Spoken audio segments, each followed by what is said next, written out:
São Pedro, pedra forte, rocha firme do Senhor, intercede pela gente, nosso apóstolo pastor. Bom dia, meus irmãos, minhas irmãs, bem-vindos ao nosso Comunidade em Oração. Que bom podermos iniciar esta semana de trabalhos, de estudos, com este nosso momento de intimidade com o Senhor, e sobretudo também de comunhão com outras pessoas que, mesmo não conhecendo, nós formamos essa comunhão bonita e essa unidade. Hoje, segunda-feira, dia 11 de novembro, a igreja celebra a memória do bispo São Martinhos de Tours. Bastou o episódio do manto dividido em dois para abrigar contra um frio um mendigo encontrado à noite, quando estava de ronda, para torná-lo popular no decurso dos séculos. A vida de Martinho é constelada de gestos generosos. Nascido da província romana de Panônia, o pai militar o encaminhou à mesma carreira em Pavia, para onde fora destinado. Martinho foi logo promovido ao grau de circitor, isto é, de ronda noturna, e durante este serviço que dividiu seu manto com o pobre friorento. Recebeu o batismo na Páscoa de 339 e continuou a vida militar até os 40 anos. Depois da dispensa, foi para Poitiers encontrar-se com o bispo Hilário, que o acolheu em sua diocese, ordenando-o exorcista e hospedando-o em uma vila um pouco distante, onde Martinho levou vida monacal, logo rodeado de discípulos. Surgiu assim o primeiro mosteiro da Europa, em Ligugé. Realizava-se assim sua grande aspiração expressa na juventude e contrariada pelo pai, obstinadamente pagão. Mas, em Ligugé, permaneceu apenas 10 anos. O bispo de Tours havia morrido e os fiéis logo pensaram em Martinho. Não foi fácil convencê-lo. Para vencer sua resistência, tiveram que recorrer a um estratagema. Um certo rústicos convidou-o à sua casa para visitar a mulher enferma e tocá-la com as mãos. Martinho não pôde subtrair-se a um ato de caridade e foi.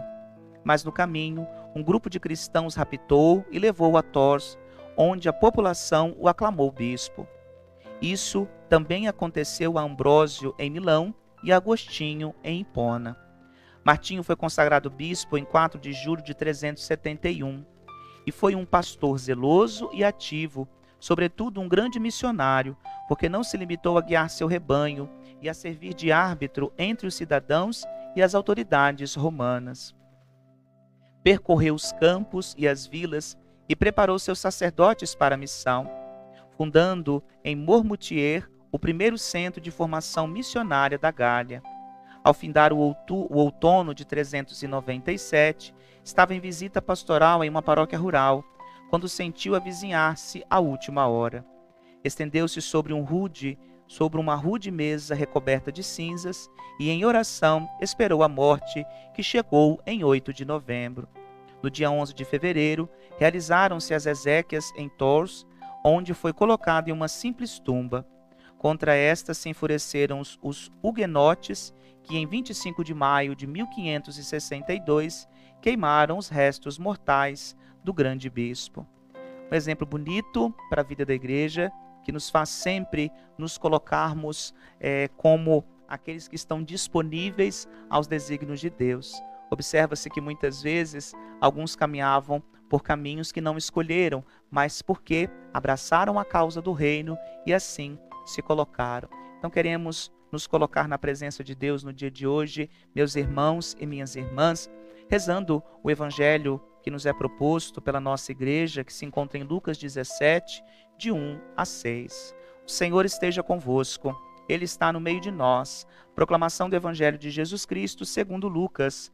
Glória a vós, Senhor. Naquele tempo, Jesus disse a seus discípulos: é inevitável que aconteçam escândalos, mas ai daquele que produz escândalos. Seria melhor para ele que lhe amarrassem uma pedra de moinho no pescoço e o jogassem no mar, do que escandalizar um desses pequeninos.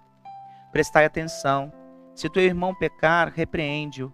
Se ele se converter, perdoa-lhe. Se ele pecar contra ti 7 vezes num só dia, e 7 vezes vier a ti dizendo, estou arrependido, tu deves perdoá-lo. Os apóstolos disseram ao Senhor, aumenta a nossa fé. O Senhor respondeu, se vós tivesseis fé, mesmo pequena como um grão de mostarda, poderias dizer a esta moreira, arranca-te daqui e planta-te no mar, e ela vos obedeceria. Palavra da salvação. Glória a vós, Senhor. Sem dúvida alguma, uma das grandes preocupações de Jesus eram os pequenos, aqueles que muitas vezes eram colocados à margem da própria sociedade. E é por esses pequenos que Jesus orienta aos seus discípulos, orienta aqueles que caminham com ele, que é necessário evitar escândalos. Os escândalos eles podem acontecer de muitos modos, mas sobretudo o maior escândalo ao qual aqui Jesus nos apresenta é talvez a falta de perdão. Logo depois, quando Jesus fala desse sentido claro do escandalizar os pequenos, Jesus coloca um exemplo claro sobre o perdão. Às vezes, meus amados, o que mais traz um desconforto para a vida da comunidade é perceber que alguns valores evangélicos não são vividos dentro das próprias comunidades. Por exemplo, quando a gente escuta alguns irmãos se afastando da vida da igreja, quando a gente vê, por exemplo, pessoas brigando por cargos, por situações dentro da igreja, vivendo valores que não são valores do reino, isso traz ao coração nosso uma certa angústia. Por quê, meus amados? O exercício do perdão e do amor deve sempre vir à frente nas nossas comunidades. Nunca aquilo que nos afasta uns dos outros, porque a comunidade deve ser sempre ponto de união. Então, quando nós ouvimos aqui falar que é necessário perdoar e perdoar sempre, os discípulos dizem, aumenta a nossa fé. É isso mesmo, aumenta a nossa fé no Cristo, para que a nossa fé torne possível tudo aquilo que aparentemente é impossível de ser realizado, inclusive o perdão, inclusive a possibilidade de agregar as pessoas e de não perder ninguém. Quando Jesus diz assim, se ele converter, perdoa-lhe. Se ele converter, perdoa-lhe. A intenção de Jesus é sempre ganhar o irmão e deixar sempre com que cada um faça um caminho claro de conversão. Seria necessário então, meus amados, que nós revisitássemos a nossa vivência comunitária, vivência familiar, vivência com os vizinhos, com as pessoas que estão próximas a nós, para que a gente compreenda o que nós precisamos fazer, o que nós precisamos exercitar sempre. É estar sempre à disposição daqueles que a bondade de Deus nos apresenta. Porque o caminho do perdão, aliás, o perdão é aquilo que torna o caminho sempre possível. Pensemos então como andam as nossas atitudes e peçamos a Deus a graça de sermos sempre homens e mulheres que exercem isso uns com os outros, a começar conosco mesmo. E aí, meus amados, nós pedimos mais uma vez a sua contribuição, a sua colaboração para fazermos juntos esse nosso momento aqui de oração pelas nossas mídias sociais. A gente agradece àqueles que dão um retorno tão gostoso, tão bonito, que nos acompanham todos os dias aqui neste nosso momento, a Laura, aqui da comunidade matriz, aqui do centro, também a Serlei, outras pessoas que deixam mensagens muito gostosas a nós, nas nossas mídias sociais e que nos dão esse retorno bacana de que nós estamos no caminho certo, sempre buscando evangelizar. Participe conosco deste nosso momento de evangelização. O Senhor esteja convosco, Ele está no meio de nós, por intercessão de São Martinho, desça sobre cada um de vós, sobre as vossas famílias, a bênção do Deus Todo-Poderoso, o Pai, Filho, Espírito Santo. Amém. Muitíssimo obrigado, meu irmão, minha irmã, pela sua companhia, um ótimo dia e que nós possamos, com a graça de Deus, nos ver aqui amanhã. Até lá.